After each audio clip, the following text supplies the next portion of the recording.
Yo guys, this is Mevon Sudin, also known as XplicitMevon. This is part 2 of my episodes on the Corie Sheppard podcast.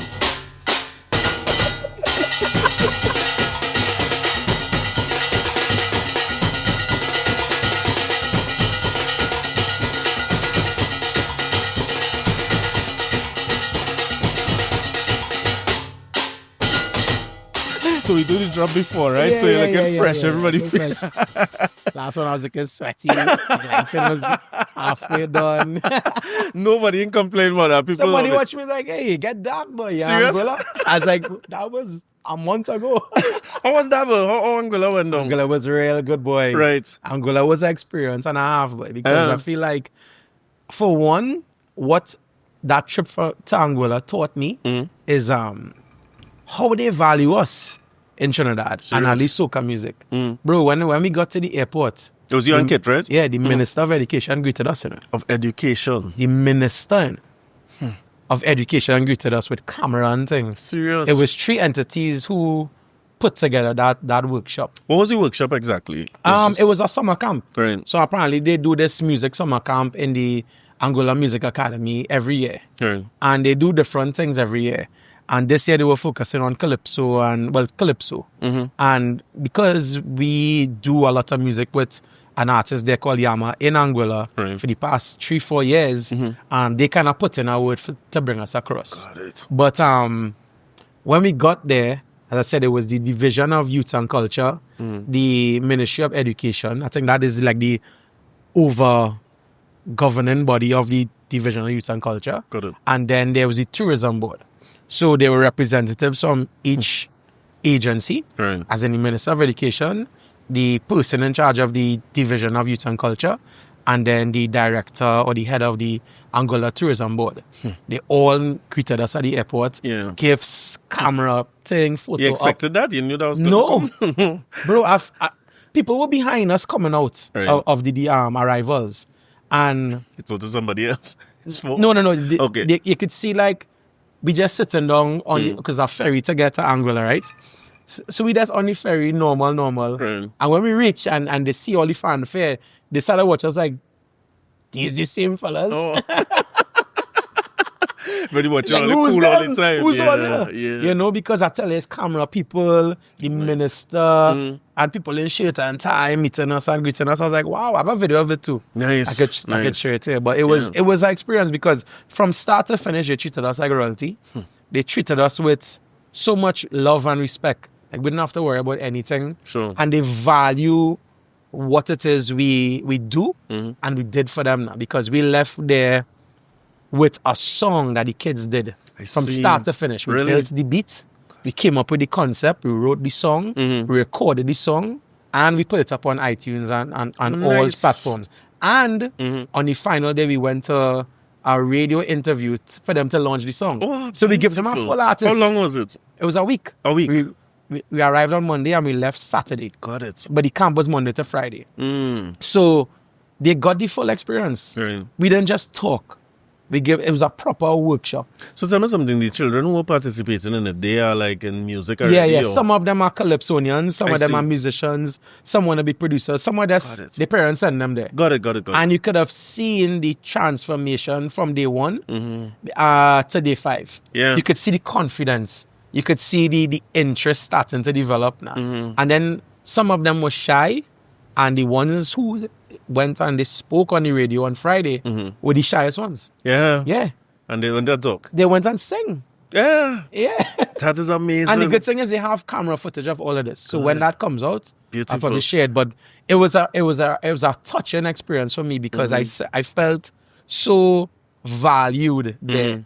You know, they really look up to us and what we're doing. Right. And they treated us with utmost respect, love, Of course. and tourism is their thing. Yeah. So yeah. that's all they know. Hospitality was amazing. Got it. Come on, got it. 5-star And that's your dinners. first time in Angula too? First time in Angula. Yeah, I understand it's really, really nice. I understand it's one of the places you had to go. Bro, Angula is a secret gem. A lot of people don't go there, especially in Trinidad, because Yeah, not there's on no all direct factors. flights. I You see. go to St. Martin and then you take a 20-minute ferry to Angula. Right. Right? So it's not in our orbit per se, Got it. but the island is beautiful. It's very Yeah. small, I think it's only like 14,000 people. Yeah. It's very small, but so much talent. Yeah, I could imagine. So much talent. Only tap into some of it. Calypso is big there, you know. Yeah. Yeah.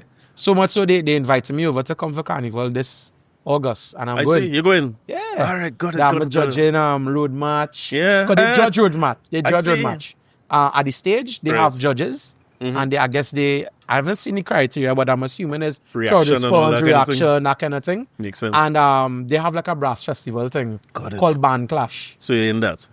I have to judge that too. Nice. Well, congrats. That's real good. That's what I'm saying. So like we went there and they treated us like, hey, Yeah. these guys know what they're doing. Well, I had to tell people before I follow up on that, right? That in terms of bonus episodes for anybody who's come on, this is only the second time I've ever done this. And the first time was with Kenny Phillips, right? Hey. Because when I sit down with Kenny have a way of cool, nonchalant saying, like, I do this and I do. But you use the same thing. I was telling you that over the course of this week. Like, when he talk to you, he's like, yeah, well, I do that too. And let's talk about these things like, you know, is By our the job. By the way.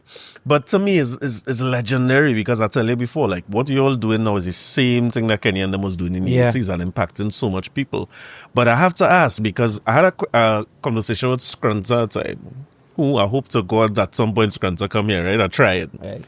But he said that he has a song called Take the Number, right? The song was about people who, the car number. It was about things happening to school children. Right. And he was saying, reiterating the point that when you're going in a car and you're traveling home or you're getting a drop, take the number. Right. And he said it's taught in schools in Grenada.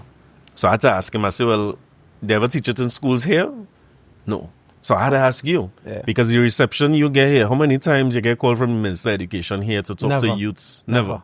It's something you would do? No. Yeah, of course. Like, throughout my career and I guess life, I've always, I've never been shy to share information. Right.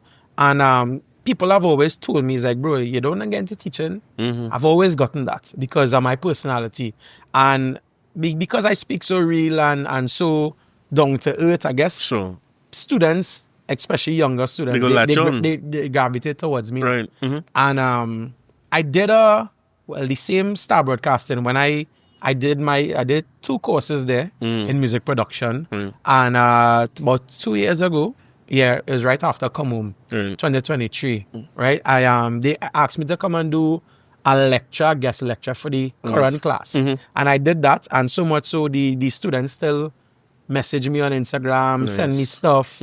You know, so I think I don't think I'm ready for it yet because I don't want to focus too much on that. Right, yeah. But I do believe that I have the personality to do something like that continuously. Yeah, for sure. Yeah. And Angula was our next example of that. But even if not continuously, it's a question I always ask because there's a week. You take a week out of your schedule, you get it done. You're going to do the thing in August again.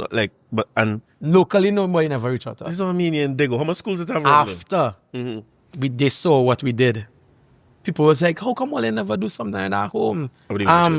Come out and let's have a conversation about doing something like that. Yeah. I was like, sure.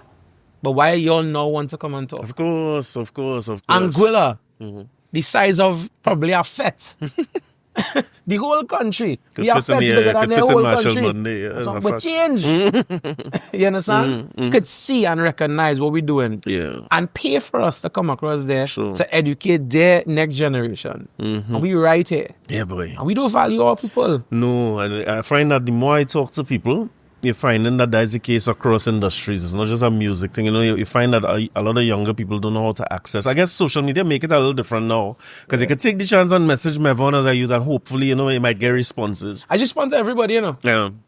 I just want to everybody. Serious. That's You sure what you we want to put this on it? Yeah. I hate to see, I have OCD. Yeah. So I hate to see notifications on any of my apps. Got it. Even if I open it and I close it, Yeah, to check it. I will check it. Right. Right. And I feel bad if I open it and I see seen and I don't see anything. You'll say something. Yeah, I will respond. Yeah, got it. Yeah. I always wonder, like, because, and you know, you spoke about this when we were here. I was telling you that my son was doing a part of the editing of the episode, and he had on headphones, so I just hear him saying, exactly. And I said, well, what going on? Because I know I say something going wrong. Yeah. I said, what going on? He said, well, he talking about music because he doing music theory too. Yeah. And as far as he concerned, it's boring. It's hard to keep Sorry up to with. hear that. And you know what was his words? He's like, why can't I just go by him? Yeah. You understand? Because I think there's sometimes the men who doing it or even Kenny, the men who've done it and continuing to do it. I always hear when I talk to you all, how much you open up your space to people, how much you talk to people, how open you are. Even for these interviews, because people don't believe that we don't know each other at all. Bro, I just reach out. One of my friends reached out to me and was like, bro, you know, like, you know now. Mm-hmm. You just saying where you living and thing just so. I was like, I didn't even think of that because I am just me now. Mm-hmm. I don't see myself as a celebrity or anything like that. I was telling this before. I just do my work. I just live in my life. I just doing what I had to do. Yeah. And I just doing what I like. You know, so when people say your story is inspirational and you inspire me to do these things, it's kind of blow my mind. Mm-hmm. Because to me, I'm just regular Mevon. I just doing whatever I like. Yeah, of course. Know, as I say, I didn't go to school for this. I did IT. You know, so this is a hobby that I turned into a career. Yeah, imagine based on passion. But you see, it's inspiring for me because it means that with all the issues we have in Trinidad and Tobago and all the crime and them kind of thing, it means that if we could do it, anybody could turn a hobby into a career. Correct. You know, they tell me I talk too much in school. Yeah. I know you're making a career talking. Listen, a day I ride on, as a young fella in my teenage, I ride on all the work it how we talking. I write on one by one. I say, right, this is talk, media is talk, lecturing is talk. And sometime the other day I find the thing and I say, but wait, I end up doing all these different things. Before I met you, Corie, I was a fan of the podcast. And I would have tuned into a few of the episodes before. And I said, I was really impressed with you. And I think I told you this privately. I was like, I'm really impressed with your interview skills, the way you articulate yourself, and the way in which you formulate your questions. Not just that, but the tone of your voice, the way you speak, it is very commanding. Well, when you speak, you have to listen. What tone of voice is you doing that for a while. Yeah. Got it. Because it's a voice that is very it cuts through. Right, yeah. You know, so you have a voice, bro. That was a gift all along. Well, it's just blocking your blessings. But why? Why we can't train? Because the teachers gonna need help too. But if teachers could see that, plenty less crime in this country. You know? Because I tell you, like, I remember I had Keeks here, and your name came up. But again, the explicit boy, which again I'm proud to have a drop with explicit boy. No, I have it. But when I see that and I see and Keeks brought you up, I know Keeks was working with you. Yeah. And then I was 4 or 5 songs with you hear it all the time. And the one I like, the favorite of mine is yours. You do it too. So when I listen to it and sing, and I put the episode, and you don't know who will respond to what. It's have this idea that there's this guest that everybody, you have no idea. You just post where you post. And I remember seeing you repost something saying, boy, I hear watching Keeks and boom, Mevon. He said you can't afford Mevon. And I was like, I'm going and call him. If Mevon watching, he come in, let me see. Because once you're watching, I'm hoping people will come. And you know, that's something I was real surprised by on this journey here, because I always feel like, well, I don't have a message, I don't call Mevon, I'm busy. It just feel like people larger than life to me. But it's been surprising to me how much people are willing to come and talk and share the story and that kind of thing. I think how I look at it too is that this is marketing and promotion for me, but not just in the immediate, but it's history. Well, I'm so glad you say that, because I keep telling you too, it would be so good if I could watch in my old age when I can't talk no more. Some youth come into you and say, boy, please come and do this, or writing a thesis about you and taking the university. And but let me go back to where the last one end now, or where the first clip went. Ponani. You know, you tell me that I take more Ponani, and I say, but wait, no, that's true. People mightn't even know. You see how much people in the comments? Watch the comments on Instagram and TikTok. A lot of people saying, and you said older people mightn't know it. But you Younger realize, people, plenty of people say, what? That is what it was really? it's shocking me because it blew my mind, because I want to know what they singing when you song play. Well, we find all out. this time. Yes, it's something else. And you know, like Rome has this saying, he writes dirty songs. He writes clean songs for dirty minds. Well, he's damn right. The guy's one of them dirty minds for sure. It's like, if you know, you know. Yeah, I put my thing on it, really. Yeah. That's what it is. Because the truth is, the Scrunter, the Kenny J, they real likes me for saying Kenny J instead of Kenny J, but Kenny J. I listen to that, like, shucks. We saying the wrong thing over and over. You know, Baron, all of them had that. And Kaiso and Soca, and I saw one person in comments say that is what Kaiso and Calypso and Soca is. It is. Mm-hmm. And I feel like it's a dying art almost. Because I remember I work at Rome a lot, very closely. And there were times we would vibe in the studio and he would say, well, people would say, well, yeah, come on, because that double entendre, that double meaning thing again.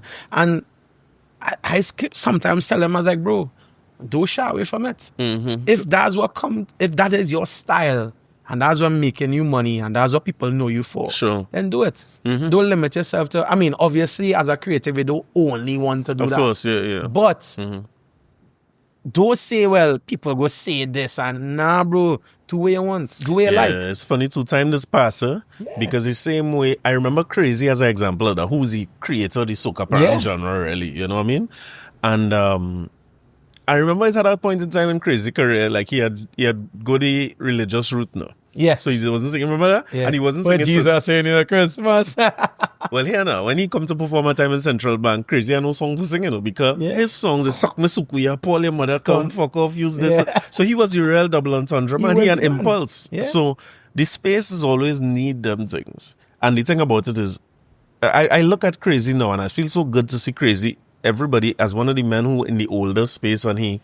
Crazy doing Trinidad and thing now. That's what I mean. Trinidad, he performing everywhere. Yeah. He viral everywhere. Every Crazy week he in viral. the gym. What I mean? Crazy touring still.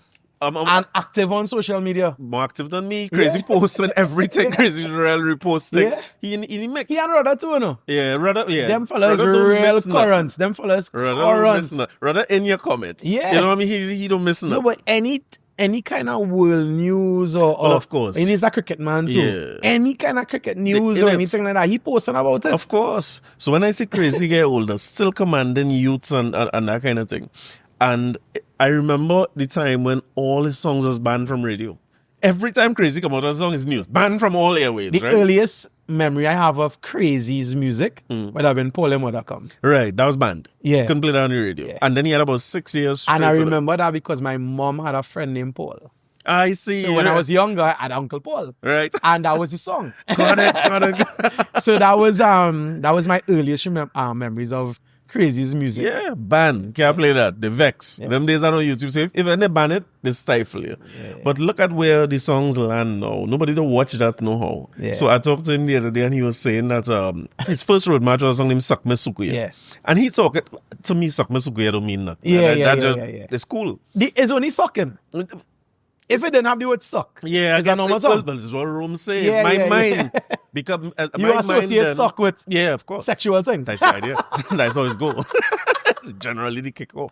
So the thing about it is, when I listen to that as a child, I didn't have that in my mind yet. Yeah. But I am saying the Pope come, and the Pope was here in the rhythm, the police band was playing and the Pope dancing, but he feeling that way because he know what it mean. But you see time over time, and it's the same thing with Punani was what year? You remember? 2017. Yeah, look at that. No time in past yet. And people don't say, well, what's the issue with the song? They have a few people who say it. But you know we get fight to that song. Yeah. Like there was a point in time when the song started to take off. I don't know call any radio stations, but certain radio stations wasn't playing it. Yeah. But the song was so big. And then YouTube was a thing and Instagram was not kicking off. They couldn't stop it. And then Rome was performing everywhere. Yeah. You know, I remember the first time we performed that song was a bar in Arima Main Road. Serious? Yeah. And people receive it well, did it? First time we performed that song. Yeah. It was with a local parang band from Arima and thing. And the people, it's just random people. How can spit by now? And people went crazy. And that's when I said, I was like, dog, nobody don't know the song. This is the first time we ever going to perform the song. Thankfully, the band kind of play the chords because it's typical parang chords, right? And they pick it up and they roam shell along the pavement. It was on the side of the road by Cleaverwood, somewhere around there. Yeah. But that song, I think it will go down just the same way all them other Christmas songs come, go, and all them things. It's in that space. Yeah, I'm thankful to have one of that. Because I said, one, eh? You say one. Well, I always one. That one say one. If I had Spanish woman, I think I come in here and talk to you. Wow, bombing. Talk to my sister. I just playing. No, but I just saying like in Trinidad, it's like Mariah Carey and all I want for Christmas is you. Mariah Carey does not need to sing another song for the rest of her life. For sure. Because of that song. You know, it's funny, like the older Calypsonians, I heard I want to say Melody or one of them talking about that in an interview. They were saying that with the Christmas calypsos, before it had Soca Parang, they say that what they used to do is really put a A side with the song that they're pushing for the carnival season. Right, Put a Christmas song on the B side. Right. It was really a strategy just to get in the radio station November Right. up to December. So, and then they go flip it, and by all of a sudden late December, you're Soca playing. So, right. Soca Parang, I don't think it going nowhere. You own it already. You saying one song, but it's plenty. Yeah, I have a few. I'm thankful enough to have a few, and that's just consistency, you know. Right. Just every year I would say I am doing a Christmas song. Right. And I haven't stopped since Liquor. That's in the 13, 14. I think 15 and 16 I didn't do anything. Right. But 17 I had Annie. Then we had Apu with Rome. Right. Then I had the one with Destra, Lie. Yeah. I had the one with Nyla. It's Let me Christmas. talk about Lie now. How that come about? Because that was that was during COVID. Right. And Destra was bummy. Uh-huh. Destra didn't want... Oh, there, you said that. She mask down and thing. She wasn't playing that. Because we went to the studio to record it. She was doing Soca Parang and thing before that? Well, Destra is a Catholic. Destra is a Christian, right? She's a Catholic. Mm-hmm. And she always wanted to do, well, she did a gospel thing. Right, yes. She always was interested in parang music, soca parang, the culture, right. And I guess gospel to some extent. Sure. So she was always paying attention to the space. Mm-hmm. You know, and then I guess she and Rome had a relationship in terms of they would have known each other through the industry and that kind of thing. And while we were doing the song, there was this meme, lie, that Indian man. And that meme was popular. And we was like, hey, let's turn that into a song. Serious? Yeah. And we wrote this song based on that. And we was like, it can't just be about lie. It had to be a bacchanal thing. Yeah. And what else than man versus woman bacchanal? Mm-hmm. And it worked. And if it's bacchanal, you had to get the queen of bacchanal. And the queen of bacchanal was Destra. And we wrote the song. We had the beat, everything. Mm-hmm. And Rome sent it to Destra. And she was like, yeah, this have a vibe. This right on my alley. Mm-hmm. So she did it. She invited us to come out to record her and that kind of stuff. And it was easy because Rome and I had the demo done fully. Yeah. So she just had to do a verse and then she come and Destra is a perfectionist too. She was like, nah, let me add some harmonies and let me add some backgrounds and real pretty up the production. And, you know, that was a hit too.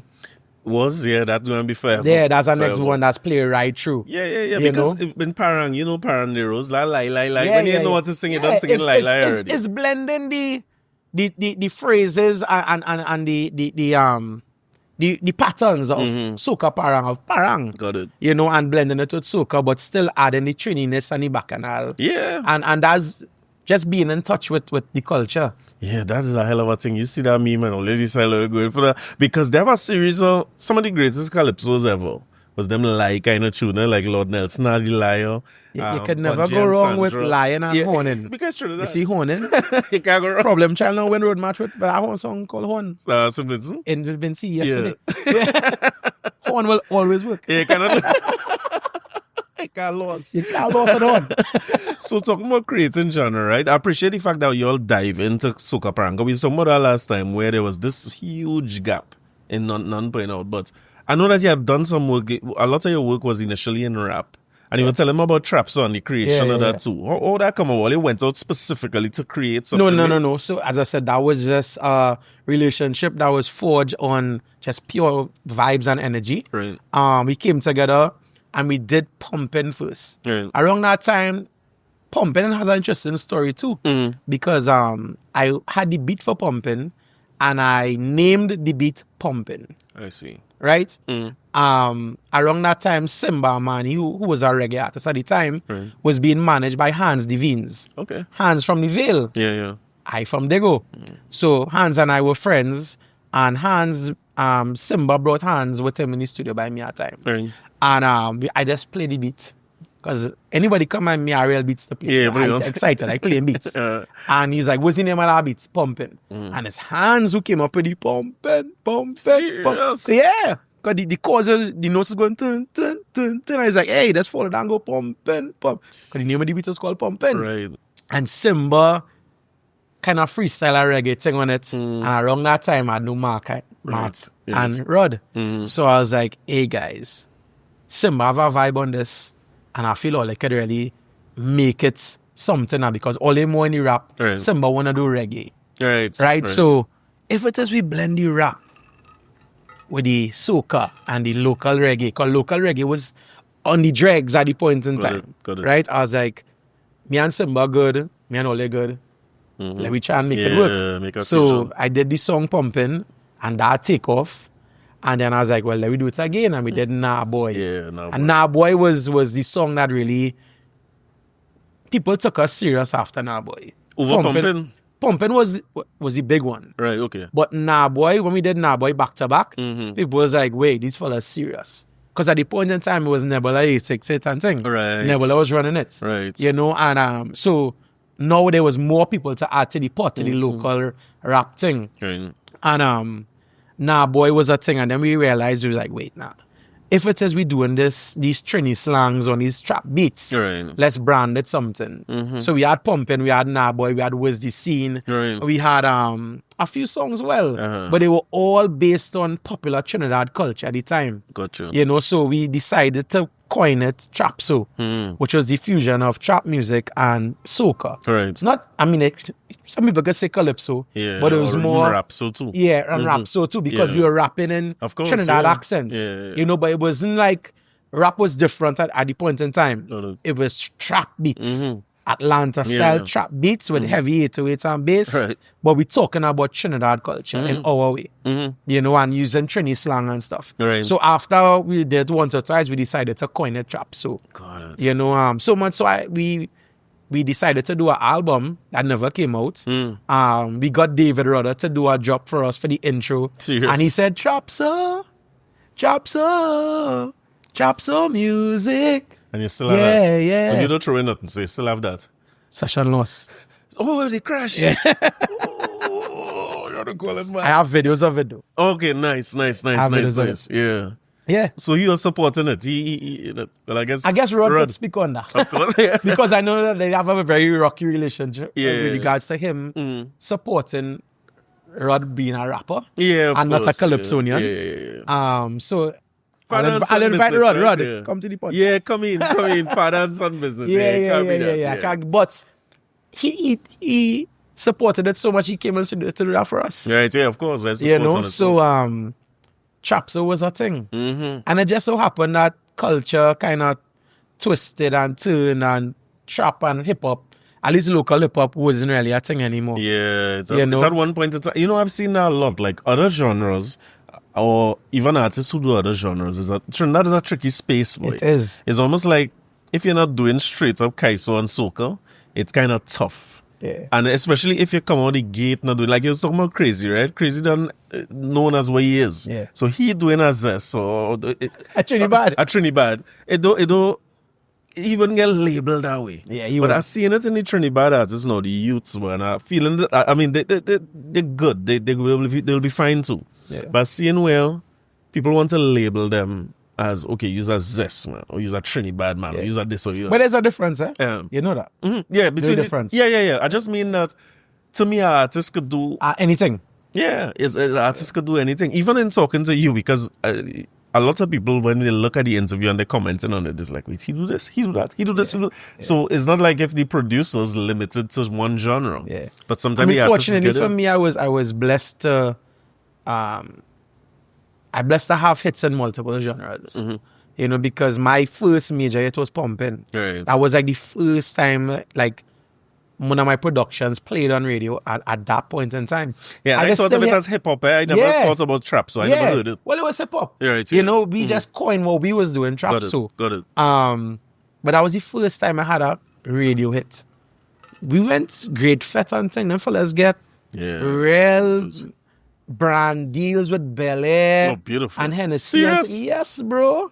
Got it. We eat our food. Yeah. Yeah. Or for hip-hop. Nice. Or for local hip-hop.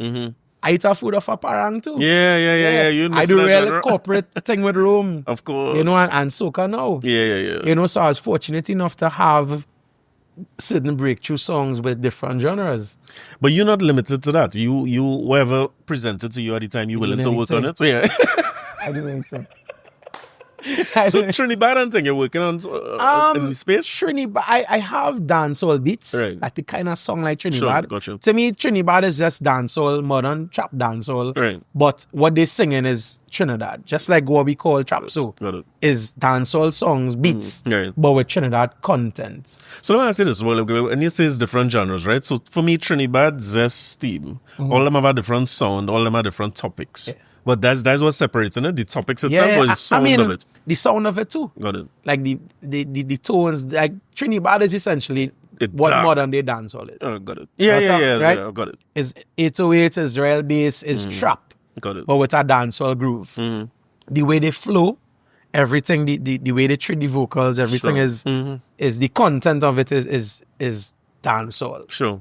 Right? Zest is a different beat, a different groove altogether. Right. Is Steam and Zest to me is the same thing. Similar, yeah. Right? And the content is about whining, girls. It feels like 90s dancehall. Exactly. So it's a clear distinction. Yeah. And then the players in the game too.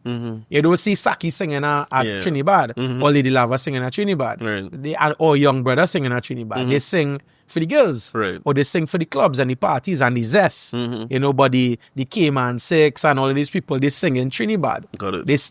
They telling their story. So it's a big difference. Of course, got it. And when you approach now, because let me ask you, when you start getting approach from people who would be mainstream, working with your team of people, when it started to be that, it's called Mevon. Yeah. The first major soca artist to reach out to me was Blaxx. Yeah. Yeah, and that's because of my good friend DJ Adam. Right. DJ Adam and I would have been the creators of explicit songs when we were DJing. Right? And through time, I would have broken off not broken off. I would have more venture into the production side. Got it. And Adam kind of followed his DJ side. Right. And Adam was making a name for himself in the soca game. And he reached out, had a beat and a demo. And I was like, who could hear singing this song? I sent it to Adam and I was like, you must send it to Blaxx, sir. We sent it to Blaxx and Blaxx said it and I was like, yeah, come by me one time. Yeah, Blaxx asked no questions. Instantly, he's like, yeah, Tuesday I'm coming by any night. Make sure you're rum. I was one thing with Blaxx. Blaxx ain't playing. Blaxx going outside and smoking cigarette and drinking the rum. Yeah. And what was this song? It was a song with Vaughn. Serious? It was called Keep It. Right. It was supposed to be on his album, but at the point in time, Vaughn had not wrote Girl Owner for Blaxx. Oh. So Vaughn wasn't really big yet. I think he had not had trouble anymore into that year. Right. Yeah. But nobody really knew who he was. You understand? So I think Vaughn was in Trinidad at the point in time with, I think it was Staying by Blaxx. Right. You understand? And moving with the Roy K band and things. So Blaxx brought Vaughn. Right. And he was like, hey, you want to be a part of this song one time too? And I had a song with Blaxx and Vaughn. My first soca song. Imagine that. It's on YouTube. It's called Keep It. Yeah. I'll check it out. That's for sure. Vaughn was an interesting story too, boy, because Vaughn just get big without people know. You just don't know who is this person. Yeah. But again, he has a couple of songs that would be. Yeah. But Blaxx was the first person who really gave me that chance. Right. And then I would say the year after, I got the confidence to say, well, if Blaxx believe in me, I can do it again. And I did riddim with Rome, because Rome had the opportunity to do a song for the girls' cruise. Right. He was on VH1 with Lil Kim and them. Got it. Right? And he was like, bro, I have an opportunity here to do songs to put in the show now. So let's make a Caribbean-esque But he summer in the song. show as what capacity? What are you doing on the show? It was a reality show. Oh, okay. And you about it? Yeah, it was Lil Kim, Maya, Chili from TLC, B. Simone, and this other big Instagram, they big now, on a cruise to the Caribbean. Yeah. And Rome was like staff member on the boat. He was like the fun something. Yeah, really? Yeah. I never heard this. I don't get Rome, you know. I thought Hollywood was when Rome get Hollywood. He been Hollywood then. Bro, yeah. I let Rome come and tell a story. But obviously Rome looking out for me is like, bro, well, I knew about the show, but obviously I couldn't talk about it. So this was a summer thing. Right. And he's like, boy, I had a flight to New York to catch this boat in Miami to come to the Caribbean. And it ended in Trinidad Carnival. And he was like, let's do some music because I want... Yeah, take the opportunity. If people looking for Rome, I need to have music. All he had at the time was Ponani. Yeah, serious. Shit. Yeah, this was like 2018, 2019, right before COVID. And he was like, I need to get music out. Right. So we did this song for him called Good Good. And we said, well, nobody really know room in soca like that. So let's sing it into a rhythm and get artists involved. And I reached out to Blaxx again. Right. And he decided to jump on it. Ola decided to jump on it. And then Turner decided to jump on it. And I had a 4-man rhythm. And I put this out in like the end of summer. And that had kind of take off. Because that was Blaxx song, If You Feel It, like a bite up shilling. Yeah. And the momentum that started to build after that. It started with Keep It, then Cambule, and then I did same way with Blaxx. Yeah. If you cut me, you're going to see blood. That was a big song. Yeah, it was a big song. Yeah. I like when you say that. Yeah. Huge. Yeah, but I'm just saying like that momentum and that relationship with Blaxx Right. really developed because of that. Got it. And after that, that is when the call started to come. Because Blaxx was in Soca Monarch with that. Same way, it was a COVID Soca Monarch. Right. I was in UTT, I think, in Napa. Oh, serious? Yeah, I was in Napa. Oh, that would have been COVID already? That's when Farmer doing, 2019, 2020. When Farmer doing, that's Yeah, right. yeah. That feel like so long ago. Yeah. But I'd ask you, when, like, especially with the tag, right? Like, I saw many genres of music doing that before. That was not something you used to hear in soca music at all. Yeah. Oh, Or Parang. Yeah. Oh, yeah, I guess in Parang at all. Parang and the the producer tags. Yeah, you don't know who it They is. might come from hip-hop. So I just take what I know in hip-hop and apply it in everything. It don't be a problem, like, artists, though, they have any say over if you use the tag or not? You can't tell me that. Yeah. If I make this beat and send it to you, All right. the most I might do is move the tag. Right. Because in Yeah, the creatively. intro, if it is to find space. Sure. I don't want it overlap, competing with what you're saying. But if it is it too busy on top, I put it at the end. Yeah, got it. I mean, I don't put the tag on collabs or for respect for the got it. collaborators. Other producers. Yeah. I see. So Come Home doesn't have a tag. Right. Take Me Home doesn't have a tag. Yeah.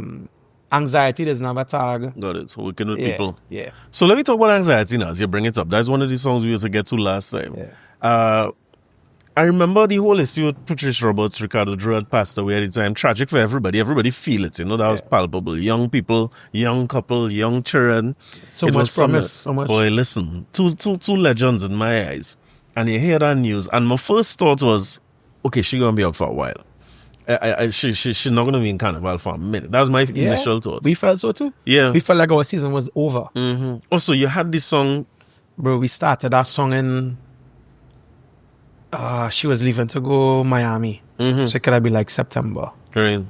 We started that song. Serious. Yeah. And the theme of the song was always going to be like that? Yeah, so I'll give you this story now. So Patrice had like a short space of time in Trinidad at the point in time. And she works out of Millbeat Studio in Trin City. Right? So one of our management team, Warren, they reached out and they was like, hey, let's do a session with Patrice. I was like, cool.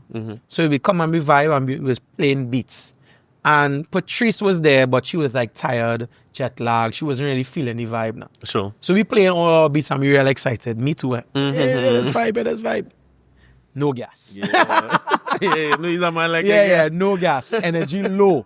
Right. The mood in the studio was real Off. heavy now. It's kind of, So Patrice was just like, well, my driver coming in an hour. Right. And well, let's play what let us play.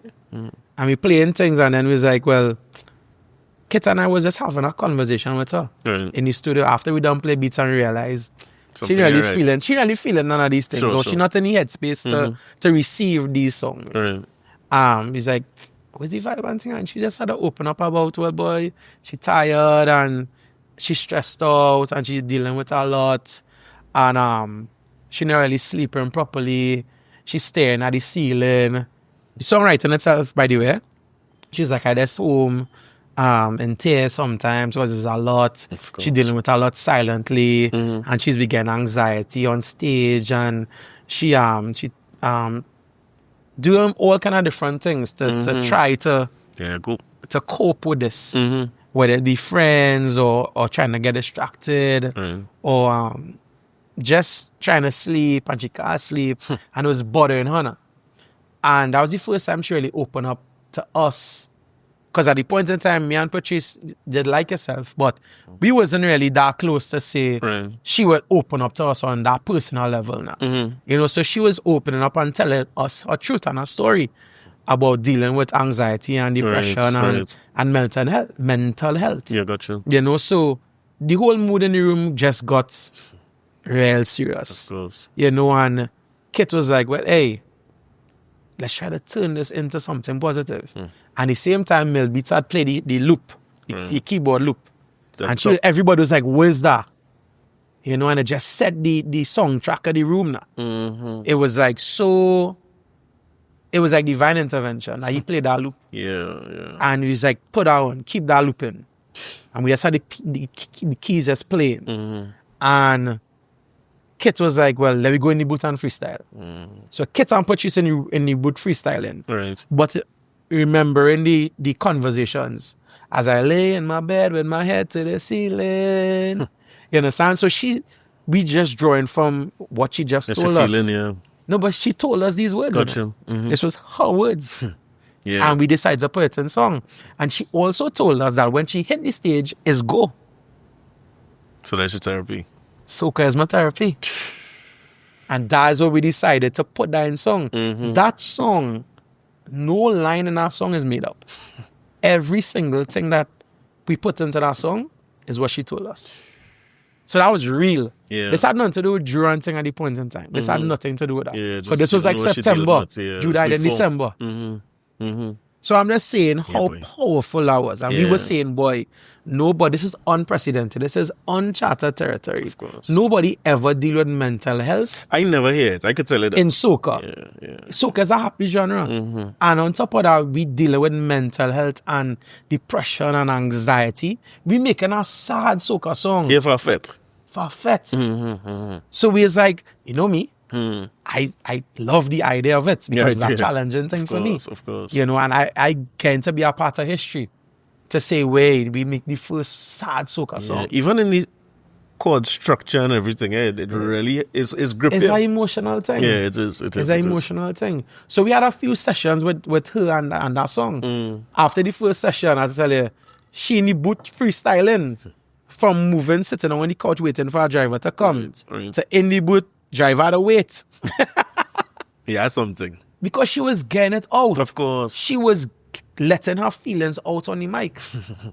Even though it was gibberish. Yeah. She and Kid, it was real. That emotion was real. I can't explain that mood in that room. I have real video footage of it. But it's something I cap into words now because it was so spiritual and it was so real.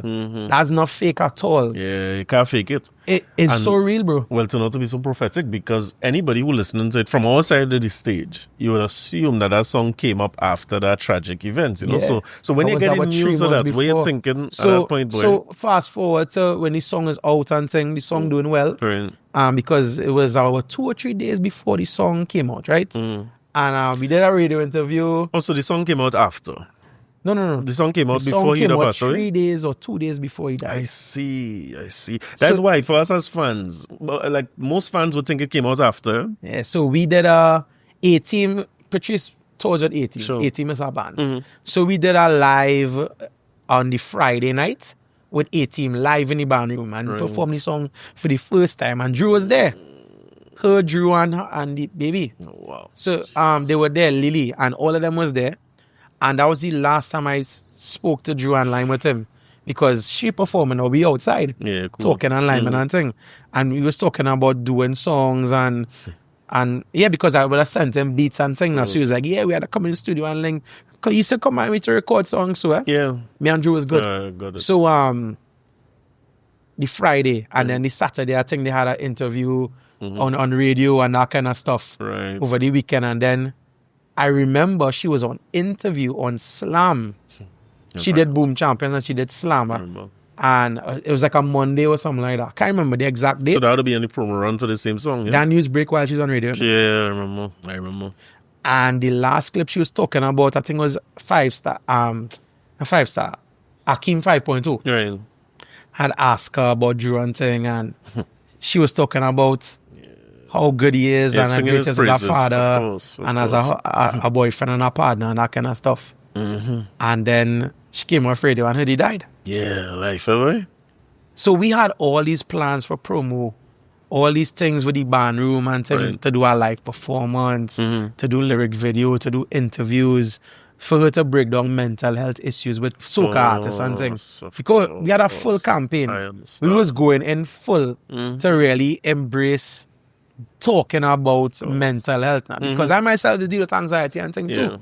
You know, so we wanted to talk about it. You know, in a way that let people know that, hey, your favorite stars, your people you look up to, there's the human. And they deal with these things because it's a real thing. You know, so we had all these plans, and then when that happened, all plans went out the window, I guess bro. you don't know what happened at that point. Yeah. And we was like, wait, this was our big song. And what to do? At the point in time, I also had a collab with her and Voice called Carnival Day. Got it. Yeah. So, but this is when you know you're going to the next level here. Well, remember, Anxiety was done like since October, November. The timing, Yeah, they're done. Yeah. And then I was working with Voice, and Voice had invited Patrice to be a part of a song called Carnival Day. And that song released, well, we had the song to release like the weekend after Drew passed. Right. And me and Voice was like, Hold it. what we gonna do? No, but we done shoot promo. Everything we done rolling. it done the stores. We ready to roll out the next week. Because we say Patrice release this week, all right, we'll drop the next week. Yeah. And Drew passed, and Voice had to man it by himself. That's why I think the song did nothing because it's a different. It was a different mood, bro. Of course, it would be. You can't be happy and then Voice run out by himself to sing a song. He tried to push it, but tough. I guess even for him, you know, everybody in the industry. Eventually, we just it is what it is. Call it what it is. So when did you realize that the anxiety was going, like she was going to perform it? And well, when she told us that she was coming back out to perform for Carnival for her show, we was like, okay. Well, it was as surprised as us, as fans? Or I was shocked that she was willing to do it. Okay. But I would have known because she would have told us. We had a WhatsApp group and thing. Okay. So she kind of told us, and our management told us, hey, she jumping back out, but the first performance will be her show. Right. And then we was like, well, we had to be there. So we went and she broke down and thing on stage, and it was a moment too now. You know, but I didn't expect her to perform at all. Sure. I did not expect her to perform at all. Yeah. But that song really, I think, in a weird way, Drew passing helped the song grow too. It added a realness to the song that we didn't expect. Well, like from a fan, right? One of the things, and we were talking about this last time, like how some songs take a long time and they grow on you, right? But then they have some songs that's wholly immediately. The thing about when Lifing, you was forced to listen to the song, because everybody who's a Patrice fan like myself, you want to see, well, where this the song suddenly took a new life because it's like, is she like forecasting this? Yes, is she like seeing into the future? Yeah, sure. This? Well, that's for you because you know the song long time. Yeah. But for fans, I think it happened and only make that. You know, you don't really realize as a fan how long a song in the make it. Yeah. I think the song bus. I think well, it finished this after. No, the night when I heard it, in fact, I think well, it now come out from the studio, you know, and they now do it. I don't realize how long. Since August, September. Yeah, and the thing about it is an important conversation to have as a country. You know, the whole thing around mental health and anxiety and all them things. We as you say, is a happy music. Let me say a distraction music tools because Carnival, I need a one Carnival a year just to reset. Yeah. You know, so the fact that somebody was willing to dive into it. Well, but that's the thing, like with Kit and I in particular, that's something that we like to do. We like to challenge the status quo and push the envelope of what soca is. So doing sad soca, you could be sad or you could address sad or serious topics. Sure. It doesn't always have to be, I go drink a rum and be out on the road and we go across the stage and you horn me, I go horn you back in the party. It doesn't always have to be that. Yeah. You know, we could push the envelope in terms of the topics and the content, the lyrical content of soca. Got it. But is it normal for, I also want to ask producers, for instance, the starting point. How often is it that you have the beat and people come up with ideas to it versus somebody come to you and say, Mevon, I have an idea for a sad song. What we going to do? The last part is very rare. Yeah, serious? Very rare. Really? It used to be that way long ago, but now, Yeah. I think the business of it is, I think it's so fast-paced Right. that artists now just call, send me somewhere of a beat you have. Yeah, and vibe Send from me there. rhythms and we go vibe it. But Anxiety was built on the spot. Yeah, I could see what That you're was saying. tailor-made, you know? It's very rare that the artist comes to a producer with an idea anymore. Really? Most times, I think, big up Casey too, Precision, Casey and Nicola, I think they kind of really changed or adopted the international model of making beats and writing songs, pitching demos to artists. Got it. You know, that when Precision had their era of dominance, Right, yeah. you know, I would say the 2010s, Yeah. and when they lock everything, everything, yeah. big up Casey and Nicola, them and boys. They dominated because they adopted that approach. Men like Irfan and Pretty born because of that. They would have had writing competitions and writing camps. I remember. Yeah, Times, with yeah. an Irfan voice, full blown, Pretty, all of them come out of that camp. Yeah, got it. You know, so they would have introduced that system of making beats first, writing songs and pitching it to artists. I with you. So much so that is the standard now. Picture that. Yeah, I got it. I would not throw that at all. Eh? Yeah, I would not throw yeah, that at all. It makes so sense. it kind of is the de facto standard now, Right. where artists expect to hear demos coming to them. I with you. Only the Bungees and the fans still insist they will write their songs. I got you. You know, Pretty, the writer second star, for the write his own songs too. Yeah. But majority of other people, Yeah, they want them more. It makes sense. It makes sense. You know? But the rhythms now, like you were talking about dancehall the last time, and dancehall, when we know 90s dancehall, it was rhythms that make... yeah. As, you know, I don't know if you saw over the last weekend when Bounty Killer performed in New York. You saw it? I did. Something else. I'm so glad to see them men land with their lad. Boy, from what I see... And he get back his visa, so that first thing. I'm so glad. But I remember like the early days of Sting 1994, 95, and the man was top. Super Cat and Ninja Man and thing. You remember them days? Yeah. Mevon, you old, I think. I remember Supercat and John. I was a fan of the music, bro. Right. Them things interest me. Yeah, so you was watching it. I was watching them things. So when I see Bounty Killer go out there and shell that On place. VHS. Yeah. Oh yeah, VHS cassette too. Terrible days. Horrible days. Yeah. And then DVD and thing. Yeah, it come up from then. Yeah. But them days was rhythms. And I always used to watch when Bounty Killer talk about, because Bounty Killer in dancehall might be the man to put on most artists, right? Correct. But rhythms is part of the way he say he used to do it. Yeah. So you identify a man, the man good, he say, come. Put I'll all of put them you on the your rhythm. That time 20 man on a rhythm. But Soca was not like that at all back then. But slowly but sure, I don't know when it starts. Casey and them, bro. Casey and them. Yeah. Casey, I think Casey has so much of an impact on modern day soca that people just not acknowledging. Yeah. You know, because Casey, I think the first rhythm he did was, I don't want to call the wrong name, Right. but I know he was responsible for a lot of the early rhythms. Him and KMC. Yeah, KMC was one for sure. Yeah, and KMC had that adopted- dancehall influence. Eh? Exactly. Yeah. So Casey, but KMC would have worked with Casey too in the early days. Yeah, All he come from Kenny down to KC. All them but- concubine rhythm and them kind of them thing in things was bad days 2003 ago. and 2002 and thing. Right. Douglas rhythm and thing. I think it's Casey do that. This is them times. Got it. Maximus, Yeah, boy, imagine. Dangerous, all them things. I think it's Casey do that. Right. And them concubine is KMC and them early rhythms. Yeah, boy, but that to was- me, the biggest soca rhythm was, well, it's not really a soca rhythm, but pigtail rhythm. Yeah, Pigtail Rhythm was That bad. man, I dash your first song Yeah. with third That's bass. just your first song? Yeah. Really? On that rhythm? I didn't yeah. realize that. People don't even know Dash on that song. Yeah, that was, but people don't know. People don't know. Yeah, I like hope. third bass on Dash. Yeah, that was back in the day. I didn't realize I would never have that done as the first song. Like that. But I don't want to quote her, but I think that's one of the first songs that probably made her. in the earliest days, but even when Bungie and they had Asylum, some of them rhythms that they come out with and thing was hard them Yeah. times. So when you approaching things, how do you decide then? Because you tell me make it 400 beats. You know? When you make them beats, you have in your mind, okay, this is what I want a rhythm, and this is for individual artists. It's kind of know the beats that's going to be rhythms. Right. And then sometimes, as I said, if I send a beat to various writers and I get back 3 good songs, I'll be like, I turn it to a rhythm. understand. That's kind of dictate if it's a rhythm or not. Got it. Because I'll be like, okay, I can't waste these songs. Yeah. They sound good. Sure, these songs good. I turn it to a rhythm. Right. Or if I shop the beat around to various artists and I have interest from various artists, I'll be like, okay, it's a rhythm. Understood. You know, but there's some beats that's special. I understand, yeah. There's some maybe like, nah, boy. Yeah. Well, some of them it's about last time, you know who you're going to send that for. You're not going to shop. Yeah. I'm with you.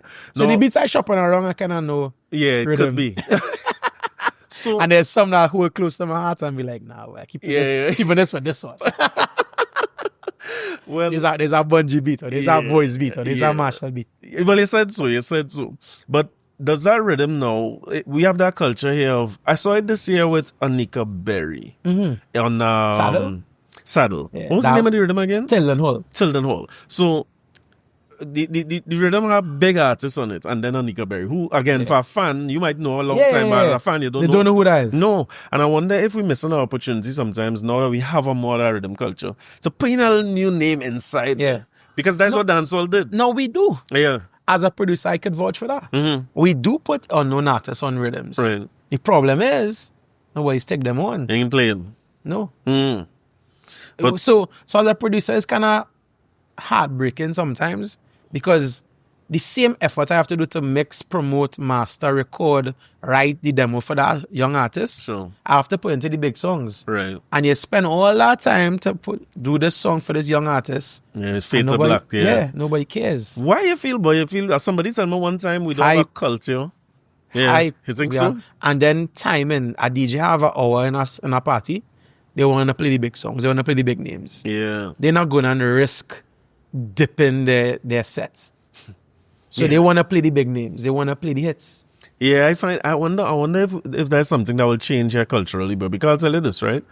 You used to find that in the clubs in Jamaica. Yeah. So if you go Quad on them clubs, or maybe even Asylum to extent, you'll find that, right? It's Mevon and Cartel them time. Yeah. But if you go Passa Passa or Weddy Weddy or Bembe or one of them, get it wrong. You're getting everything. I rhythm playing for a long time. Like you say, it's 20-something men on the rhythm. Yeah. And all playing. The selector, especially earlier, the selector watching. He says, so if that Anika Berry only get a little length, he said, well, right, I will keep pushing that. So by the time you go back weeks after, it will come down to maybe 8, 9, 10. The big boys and about 3 new ones, and they push it like that. But you see, I would give credit to Anika Berry because Anika Berry took that opportunity and she really marketed herself. She did live performances with the band. She did music video. She did performances everywhere. And she came to Trinidad because she based in New York, I believe. And she came to Trinidad for the entire season and was everywhere. Yeah, she was. So doing that groundwork is important. Right. It's not just about having a song on a big rhythm. You have to put in the work. And even with that work, she will enter Soca Monarch. She was everywhere. Yeah, now that you're saying that, I understand, because she deserved everything that she got this year. Like I talking about Bembe, but one of the things is that artist was there. Yeah. So when it has 20-30 men in the rhythm, they in the dance. Yeah. Yeah, so they even if they go and talk to the selector they're there. Or perform it themselves. I would say Wadex is our next example of that. Yes. Wadex was everywhere. I'm so glad for him. Wadex was everywhere when he had Beat Run Bad. Wadex was performing in every event. Yeah. It could have 2 people there. He going. Yeah. And he had camera footage it. Yeah. No, we have an opportunity to do more of that. We was just talking about that before we started with my partner there, you know? We have an opportunity to make ourselves, because somebody was just telling me, like, Trinidad they only respect stars after he's a big star or superstar. Like, we don't have I don't know if the audience had the patience to say, well, let me listen to this artist. Because you say, if I fet dip. Yeah. Is the DJ getting blamed? So I understand both sides. Yeah. As a producer, I know we want to give opportunities. But as a DJ, you run the risk of people saying, hey, that DJ played madness. Yeah. Or he wasn't good at all. And that could affect the rest of your season. Well, the rest of your life in Trinidad too, because exactly. You're for radio. That DJ lame, or that DJ trash, bro. You understand? So I understand both sides. I'm with you. When young artists get a chance or opportunity to be on a rhythm with big names, you had to put in the ground. Yeah, it's up to them. Your song could be the best song, you know. Look at Full Blown. Yeah. On the big link rhythm. they are essentially the weakest in terms of status name and face name, and all that. right? Yeah. But Nobody knew who Full Blown was. But me know how much money them spend on clothes. Because I buy 2 sets of clothes Yeah, them are swag, man.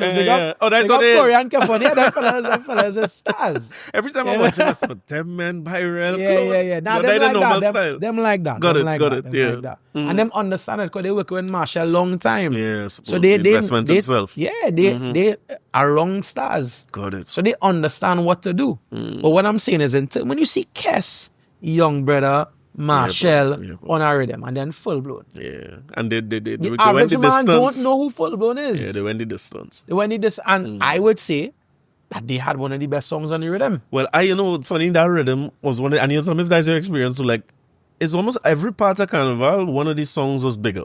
Yeah. It's like it just keep rotating. And as I see young brother performing with the fella in England, what's his name? AG? Yeah. Doing that. So it's like that rhythm just keep on. And I remember Mr. Sean Paul. Yeah, imagine that. It's a big link. Hey, no pun intended. But it's almost like the same place we start off because I feel we had to do something about young artists in soca, as almost as a society. As a producer, I could talk real long about that. Because I think soca is seen by the younger generation as an old people genre. The youngest soca artist is who? Aaron Duncan. Yeah, I suppose. Maybe. That known. Yeah, I guess, yeah. Saki. Saki is 22. Right. He's a big man. Yeah, boy. But Saki 22. But Saki is more a Zest artist, right? Yeah. That's double. He's a hell of an entertainer. Wherever he do, it's entertaining. Yeah, he have a commanding presence and he's a star. Yeah, he's a star. You know, so beyond that, there's a huge gap. The nearest person is probably Teja, and Teja body in 30 now. Yeah, and gone already too. Teja is 28 or something like that. Nyla is close to that age too. So when you have the Shenseers who's 25 and the Skeng and the Skilly Bang and them who's 20 something and the Asian and them who's 19 and all these new dancehall artists who coming up every single year who's 19, busting at 19, 20, 21. Of course. Wadix bust at 47. Yeah, imagine that. Not a buzzy man age, but yeah, no, we know. It's an old man genre, bro. Yeah. To the youths. You 16, you in Form 5. Why you want to listen to soca for? You're 47. Even do it. If you have a creative idea and you want to try something, soca might that be don't appeal to me. That don't appeal to me. Remember I was talking about hip-hop and dancehall was cool to me. Of course. I never mentioned Calypso or soca, you know. Of course. Never in my last interview. Because that wasn't cool. You understand? So now, dancehall and Zest and Trinidad is cool to the youths. Right. They don't see soca. One, they don't see soca as cool, and they don't see it as a lucrative genre. But is it that you could do good as an artist particularly? Like I see Kit in an interview recently talking about it. I think yes. Yeah, okay. I think the answer is, could you? Yes. The amount of people who could do good is very limited. Yeah. It is designed for certain people to win. Or associate yourself with certain people to win. Right? Very rare is find young artists bossing. Yeah, and making a name in soca. And a long time, there's not in this era. It's not designed for the youth to really come through and boss. I think it have a lot of gatekeepers in soca. Yeah. Oh, you agree with that? You feel like it's being held? I think a lot of people, because it's seasonal, people want to solidify their space and their spot and their name and their brand. Yeah, they want to come back to it next year. They want to make sure. And it's not nobody going out blocking people. You know? Sure. It's not so premeditated. Right. It's just a man saying, well, I had to see about me before I see about you. Understood. Whereby in Jamaica, Bounty Killer could say, well, I want to see about everybody coming up here. Blaxx used to do that. Correct, so got you. Blaxx was one of the few people who would say, boy, bring him on stage and game a blind and share my stage with that. You don't really find that in soca. Yeah, it's a little different in that. So like I saw it like even keep in mind when I'm in Jamaica, I must say 2006, 7 to about 2010. So them days Cartel and them done go on already, right? But Cartel had that Gaza Empire and Popcorn, Ja Vinci, Them was really young, It had really young people around him and Sean Storm. And at that point, Cartel and them putting out song every day. Every day hearing a new song coming out. And it's almost before like... Cartel, it was Sizzler and Buju. Same thing. How much album Sizzler have? Listen, Sizzler. I saw a thing with Louis Culture talking the other day about putting Sizzler on. I never knew that story. Well, I didn't know that either. He said he carry him in studio and he tell him, hey, you had to get this man a blind. Because he hear him. And I wonder if in the background or behind the scenes, is it that easy to access? Can I access voice and let voice here? I have a link. Or can I access Mevon and say... Social media. I think voice kind of did it with social media. Right. Even with the Sabga challenge, there was a lot of young artists who get exposed because of that. And a 13-year-old girl win, right? No. Oh, she didn't win?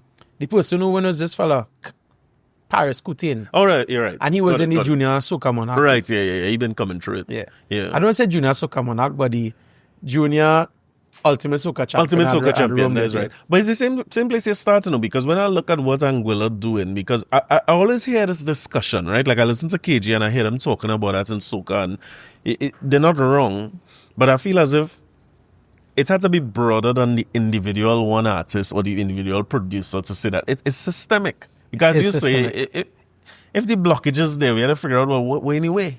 And part of it is from school, because what's the age of the trainer you talk to in Angula? Bro, the youngest one was 7. You understand what I mean? 7 to 21. So them leaving there with a feeling that, whether before, right, them thought Soca was cool, Calypso, we assume they didn't. You know what they go leave with? Mevon cool and Kid cool. Yeah. And them fellas and they follow on Instagram and they talking to us and we responding. You understand? And we went to a radio session together. You understand? So all of a sudden now, and I ain't saying all 10 of them go, but 1, 2. Yeah. And that's all it needs to change. That's all you need. In Soca, yeah. Because as a generation, we impact it. What do you mean?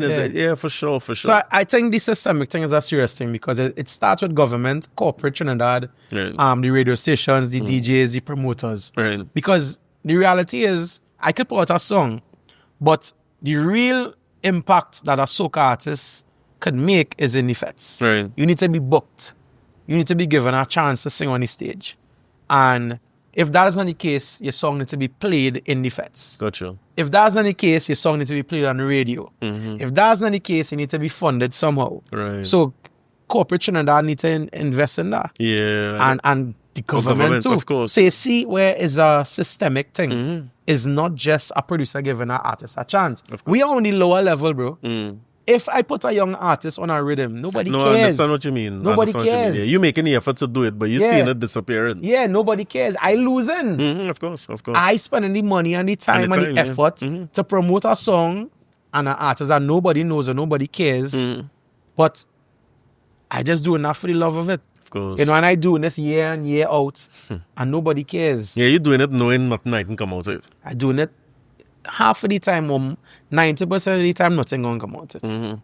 Well, Mevon, before I move into selfish time, right? When you talk like this, I'd ask you when you're starting your podcast, when you're starting to talk, well, if fellas that talk to one another, when you're doing we've been talking, you know. Yeah. As I was telling you earlier, Adam and I, we started a online radio show on, this could have been about 10, 15 years ago. On livestream.com. We used to invite artists to the studio where I am now and just have conversations with them. Yeah, I see you send me a picture the other day of a free tongue. That is not the free tongue. Mohammed Beard Black. Lou have, no turban. And I see Kes, you are not looking like a baby. You are young. Yeah. So what was that? That was just all you're talking to? Bro, that's before you're producing or anything, or you're DJing. I know started Belly Studio. I got it. So that was happening in the studio. Right. But then somebody doing hip-hop and thing. Gotcha. So you're known to people them time? Because I can tell you how hard Adam was artists. Adam was the link. So Adam was a DJ. I see. So artists respect DJs more than producers. What? And then how you come up with this? This is facts. Why is it so? Because an artist need a soca DJ to play the music. Remember, I was doing hip hop. But they might need a producer. I do build the song. All right, yeah. That's valuable to them. Got it. So I doing parang and hip hop. Yeah. I'm not valuable to them at the point in time. Little did they know. You never know. So how was that? How was them conversations? It was real good. Yeah. And that is where I realized that I could have a conversation. I could carry on a 2-hour conversation with anybody. Yeah, everybody say, oh, you know one another from before. I was like, nah, it was just that. So I had the practice. You know, people say, boy, you should go and work on radio and da. I was like, that's not my passion. That's not what I want to do. I don't want to talk for a living. I could really talk, but I don't want to talk for a living. Yeah. I want to make beats. Yeah, I want to be creative. I don't want to know how to read no script and talk about ads and big up. Nah, I don't want to do that. Yeah, that's the hard part. That's work for me. Yeah, of course. I can't leave my job to go and do our next job. Yeah. You see how much people from the ministry in the comments too tell them, like the porn and anything confirmed. Everybody's like, yeah, you remember her? She used to make good porn. Yeah. So I have some songs here, right, that we didn't get to last time. Room Lie was one of them we talked about. Yeah. And one of them I want to ask you about was, I asked you about Every Time, right? That Nadia. But we never really talked about Sugar Daddy. That is you too? Yeah. So Nadia... That was the first time I met Nadia. Nadia is Nadia at the time when she was already very big at the time? Yeah, but that was during COVID too. All right, that's just during COVID. Yeah, why these songs feeling like they're so long ago? Yeah, that was during COVID. I was 2021, I think. 2021 or 2022, around there. But again... 2022. Right. Yeah. Shit, that's really recent. Yeah. Yeah, everything Nadia's song like forever. Yeah. But that's gonna be one of... But that was a beat. Songs. That was a beat that I wanted to become a rhythm. Right. So I had demos on that beat. And I wanted to find something for Patrice. I see. So the beat was kind of tailored to Patrice, that kind of Bajan bunks kind of vibe now. Right. And I sent it to them, and they didn't like any of the demos. And they was like, hey, well, if nobody taking it, I wait for myself. So let me ask you this. When you send it out, you send it out to people at the same time? Yeah. Got it. I said, Aiko's a producer. Right. So we have a producer WhatsApp chat. I see. So Aiko is her manager. Right. And he's a producer as well. So I'm closer to him. Right. I didn't know Nadia at all. And I reached out to him and I sent him a million beats. And he's like, this one real bad. She like this one. I was like, well, I'm trying to make it a rhythm, but so far nobody biting. So I was like, give me a little while. And if nobody bites, sure, I'll give it to her. And I sent her the beats and she sent back the idea for Sugar Daddy. And I was like, well, yeah, let me go one time because this is our vibe. Yeah. And this is COVID. This is 2022. So I saying, well, boy, we inside. She shoot video, everything.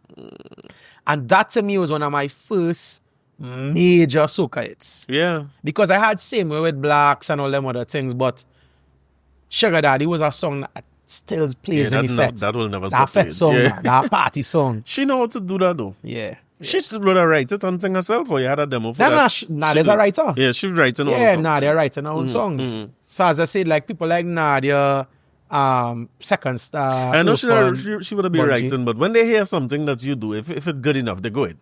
Yeah. Okay, got it. Yeah, but most times Nadia's writing her own stuff. Yeah. Nadia's a writer. Yeah, and everybody else. Yeah, and Aiko is a producer. Right. So when I send him the beats, I get back a full song. Oh, yeah, you see. I don't do nothing.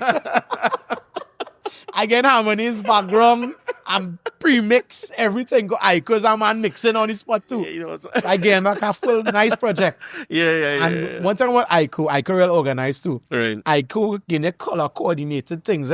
Backgrounds in pink, leads in blue, and libs in green. That makes some sense. If I learn how to do that, I'll make less mistakes. With when Aiko send back a session, it's ready for mixing. It's ready to go. Yeah, and that's how the relationship with her and I started. Right. From that. And I think after that, she trusted me. And I decided to send every year, do beats and send it to them. Got you. So when I send the beat for Every Time, I kind of hinted, but I didn't believe in that song at all. Yeah, saying so. Yeah, when they sent it back, I was like, wait, boy. My expectation was real high, and I was like, there's no it, boy. So you finish song, you get back and you didn't like it? Yeah, full song. Yeah, what we hear now. The song never changed. And I was like, Aiko, boy, I'm not sure. I don't think there's it. Yeah. You know, because it just felt wordy to me. Yes. And that time she had market out. Yeah, so I comparing this to market. I see. So I saying this now better than market. Yeah. To me, at the point in time. And I was like, let me think. So I sent it around and Corie sent back an idea. Right. And I was like, this idea kind of bad, you know. Life after fete, like the concept. Melody's real like Corie is melody god. Yeah. Send back and I was like, you know what? I don't want to do it with Corie alone. Nadia have a song. Then we just throw it out of that 2-man rhythm. Right, yeah. So we put it out. And boy, people just latch on to that every time. I don't know if it's because market get beat so much. People just latch on to the next best thing after Nadia. I don't know. But because market was already, market was gone. Yeah, market was done on like 2 million views and things. Serious, yeah. Yeah, that song hit 1 million views in like a week or so, or a month or something like that. Yeah, kind of universal, the theme of it. But boy, let me tell you something as a fetter. When I hear that... Every time. Because that's the way you feel. Every time you take a drink. You know what I mean? But she have a way of doing that too. You know, right? And as I said, she wrote the whole thing, sent back the idea. I could send the session. It was easy to mix. It don't label up. Color coordinate. It was quick. Quick. But I didn't believe. Mm-hmm. I did not believe in it. Yeah. You say that as when they go working, you say so. When they say comparison is the Tea for Joy. That's what it was. I suppose. I was comparing it to markets, and I say to myself, "Nah, boy, there's night, boy." Yeah, like I tell you, since we record for the weekend, name keep on coming back, like coincidentally, randomly, as I bring up DJ Adam, I'm meeting some fellow the other day, Sean. Yeah, and Sean say because he was asking like, "What you doing?" And I show him the last episode. He said, "Mevon and Adam, them is my boys. That's the first man let him DJ in Bobby." We had little small gigs in Bobby's. That's what you were saying, since back then. And then I saw something else recently where I want to say it's New York, but I'm not sure where it was, where Lyrical brought Rudder on stage to present an award for him, and then somebody's like, Mevon do this too. Major damage.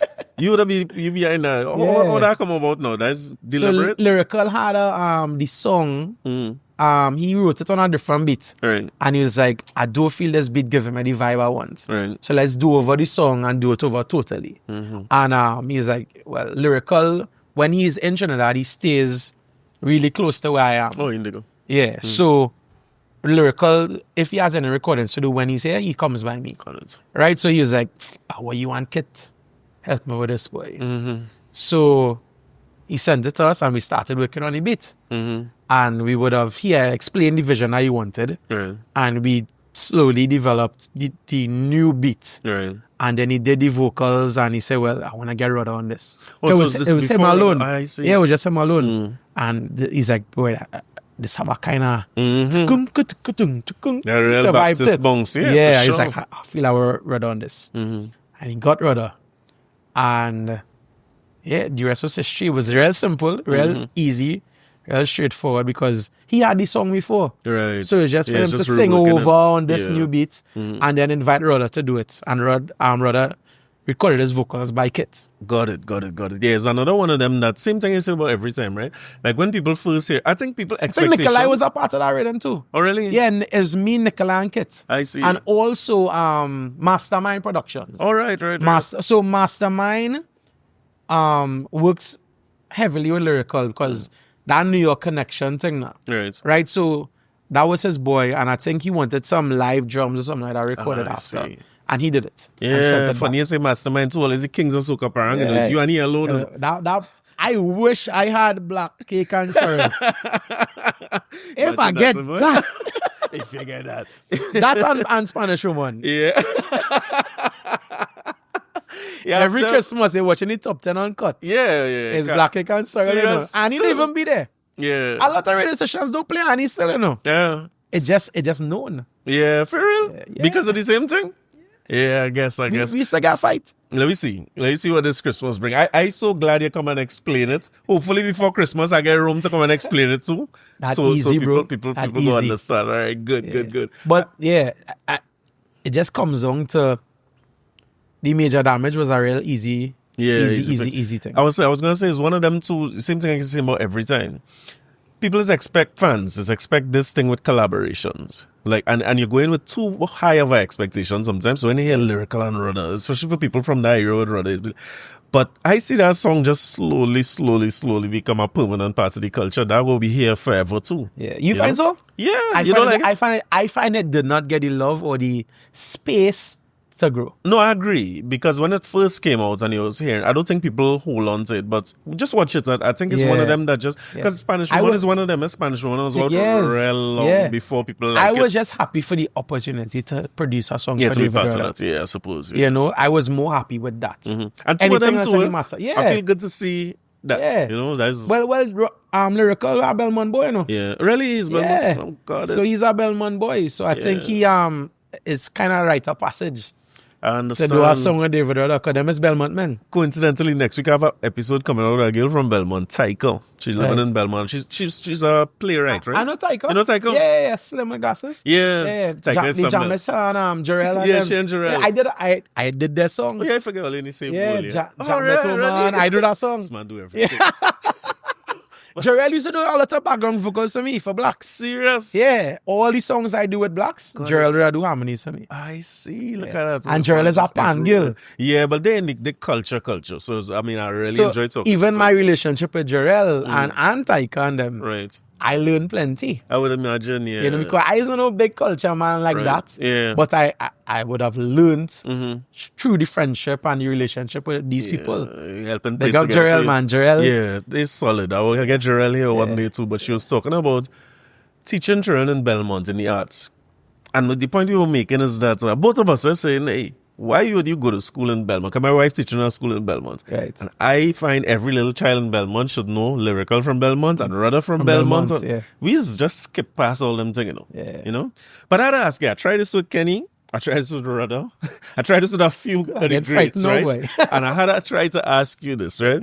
The Mount Rushmore. Right. If you had to choose a Mount Rushmore of your production. Should I expect this? Of my production? Yeah, for you. Okay. Yeah. What would Paddy be those had to for? be there. Paddy there. The significance of my first road match, Paddy has to be there. That. I think Come Home has to be there. Before you go, Paddy, when you start off and where you started from, road match and them things in your mind, like you feel you would be... No. Even up to then? No. Yeah. I appreciated road match this year. Right. Before that, I was never a chaser of road match. Really? Never. So with Patrice, now it was making a run. Which Patrice? Not Anxiety, the one you said you would have done before. Like Yourself? Like Yourself. That was the same year as Come Home. As Come Home? Right. Yeah, but what ended up winning road match? You say Hard Fet. Hard Fet won. Right. So it wasn't them came three. second Right. and Like Yourself came right. third. So I remember being in a fet in the Oval. And you know Angus Eve, Angus Trinidad. You know football. Yeah. Angus. I was with Angus there. And that was Angus picking. Angus had they go, man, and where he live and they go. So it's got Angus was ring down defending that song. Everybody in the fet saying, boy, these songs. And Angus is like, nah, boy, I Like Yourself. Patrice had them this year. So all then, you're not studying your road match race at all?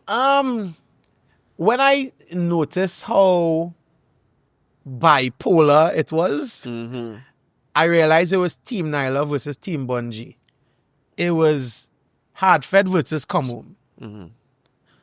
I started to back myself or back my song. You know, but as I said in the last podcast, that wasn't a song I believed in. That wasn't a song we say we're going on win road match with. That was never the intention. I just wanted... Remember, Come Home was right after COVID. It was right after COVID. I had no songs before that. I had no Power Soca songs. Imagine that. So I was just glad for the opportunity that I have a big song out. And remember, that was done for... The song was written for Marshall and Destra. You understand? So when I realized that wasn't the case, I was just like, okay, cool, that's our song. And then Come Home came out before Like Yourself. So serious? Came out this December 31st, All Year's Day. Got it. Right? And Like Yourself came out in January. So to me, my first Marshall song is a song with Patrice. There's like 10 years since Band of the Year. I was banking on my song. I saying, boy, Like Yourself. Even though it's not a road match song, my focus was Like Yourself. Because that's my first Marshall song. I understand. As a soca producer. Of course. That's a big deal now. That's a big deal. Of course, You understand? Not saying or trying to downgrade Come Home. Home. It's not diminishing anything else, but I understand. It's just I know I had other songs in the pipeline to release still.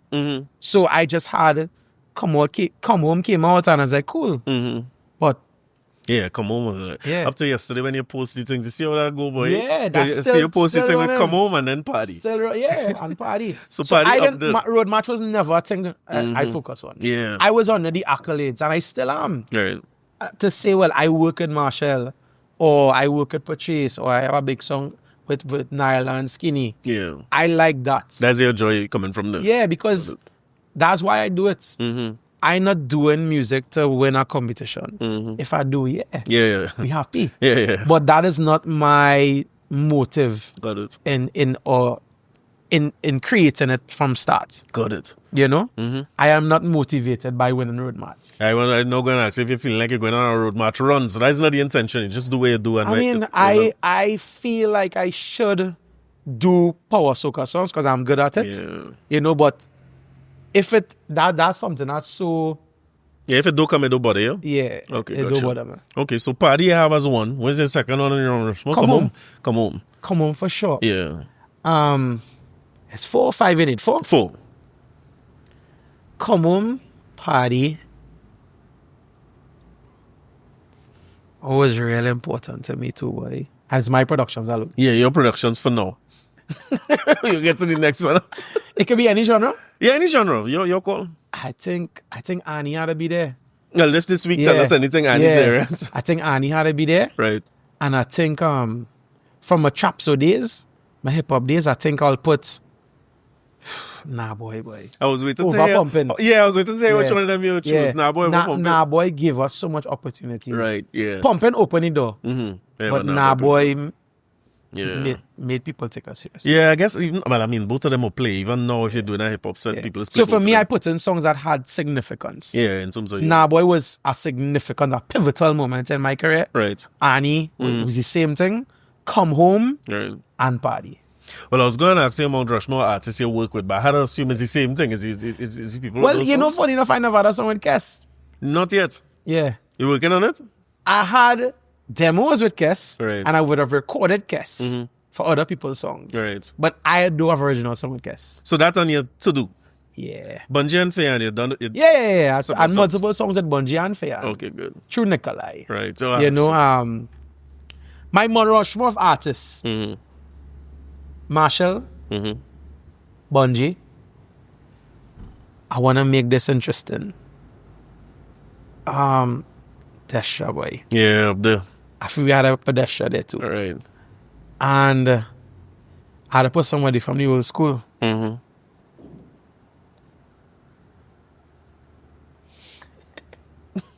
Too much names is cycling. Yeah, boy. It's a hell of a Pokédex. Yeah.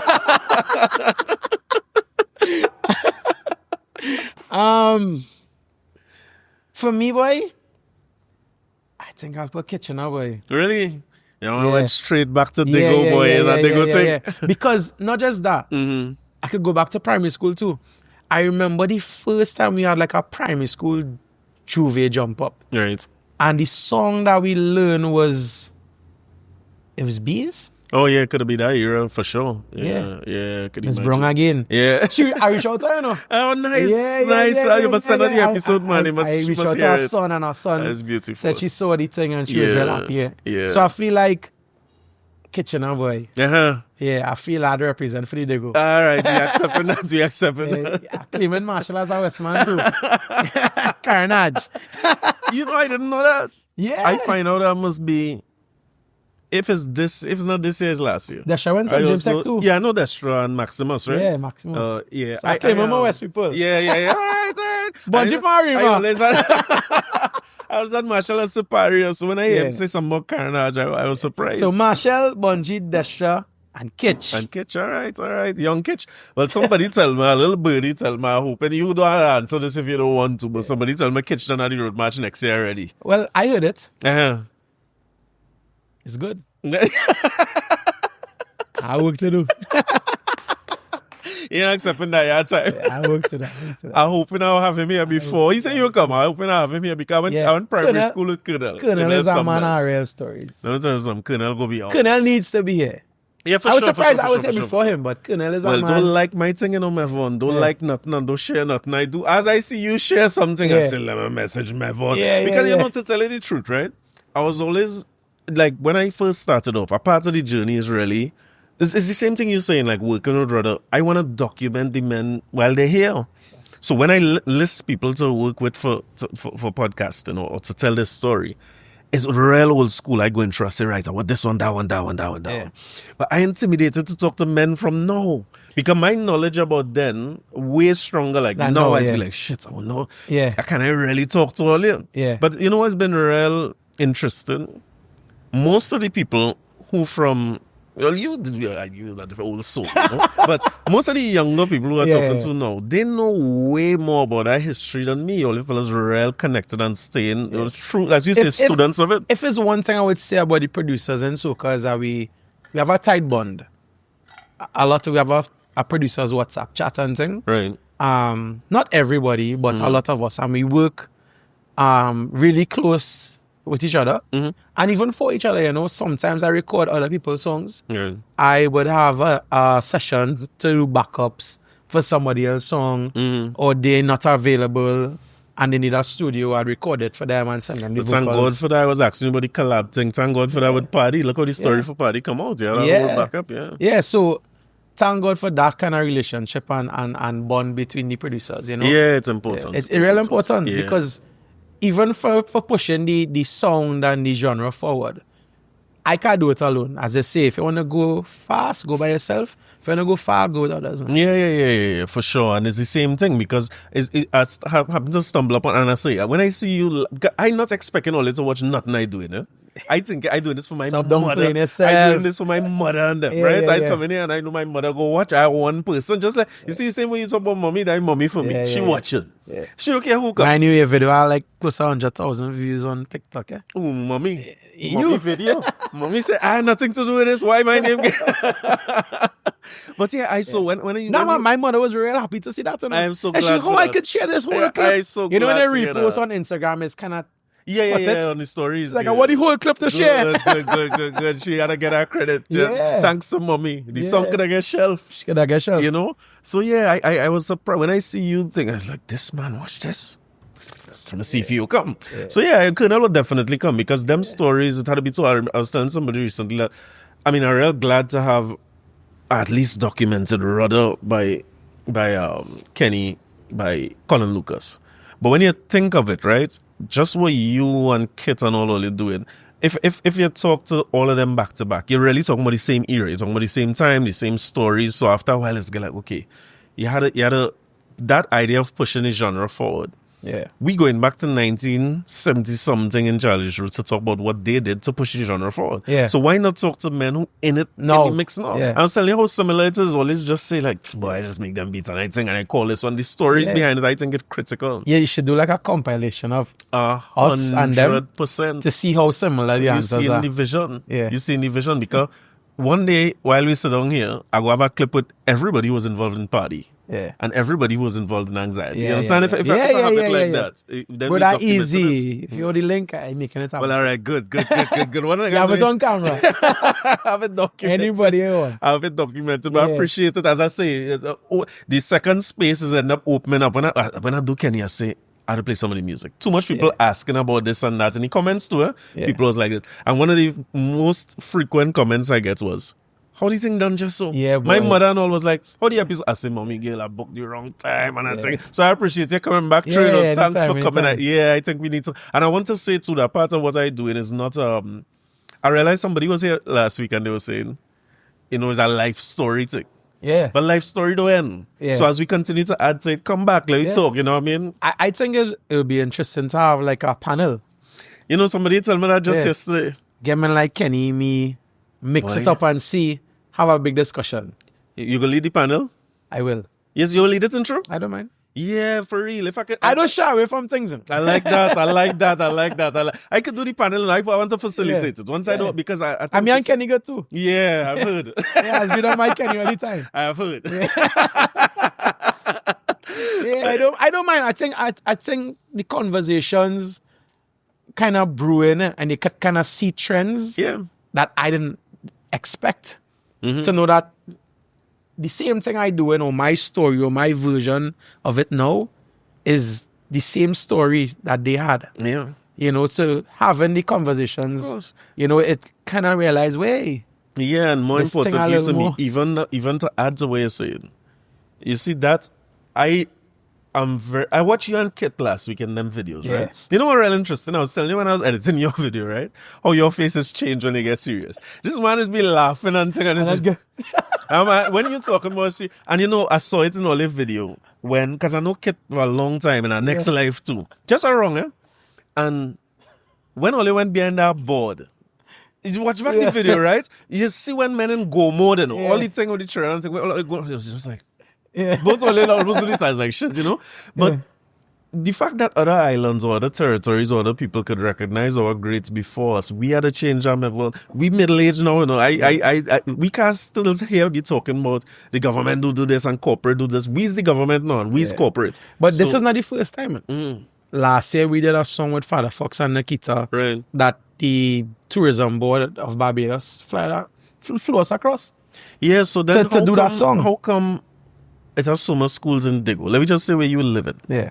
Why wouldn't we have a ministry of education that calling only on a regular basis? It have music teaching every year. You went St. James Sec, you went boys' school. Yeah. You understand? Even during Carnival, I was speaking to the whoever running the Instagram page for St. James, and they did the video for party, the competition thing. Right. And I was like, hey, you know, I did the song. It's crazy. I went to the school.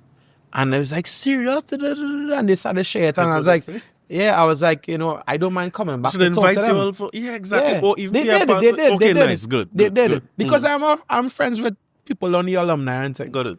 But I guess they need a little organization and structure. We had to help change it. We had to change it ourselves. It's not going to change us. I don't shy away from them things. Teachers busy. Yeah. Let me say in the ministry busy. You was in a ministry before. Everybody busy. Yeah. So if we do this one by one and change them things, I hear for it. And a panel is a part of the way to do that. Yeah. Because this you'll is get education. multiple point of views in one episode. Well, think about this. A part of my purpose now is so that I spoke to a man yesterday. I found him Alvin Daniel. You remember Alvin Daniel? He used to do Calypso Showcase. Yeah.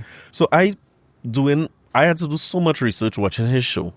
And I say, but if I watching a show from in the 80s, 90s, somebody had to do a show now. Yeah. Because you had to see all like how you had Muhammad and them fresh face. Yeah. They had to see all here now. Then they had to see all great talking about these youths.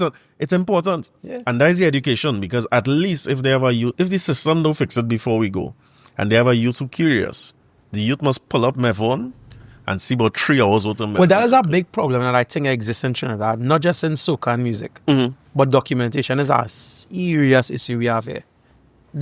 From our history as a country, there's not a lot of documented, I don't know, like it's not well documented, nothing. No, it's not there. And what It's like documented, if you know, difficult to access. A lot of it is in men's brain. Yeah, so that's why if we come here, because plenty of it in your brain now, because it have no curriculum developer who come in and sit down and say, Mevon, Kit, Casey, Kyle, whoever, come. I want to get all the experiences and put it as part of it. It does not happen. It doesn't exist. No, it don't exist. We had to change it. Let me change it right here. here. Recording in school. Yeah. When you see you and Devon, Stuart Bongs, only had to meet one another. Yeah. Make sure. I don't mind. I always up for them things, bro. All right, good. So the panel is the next step. I did.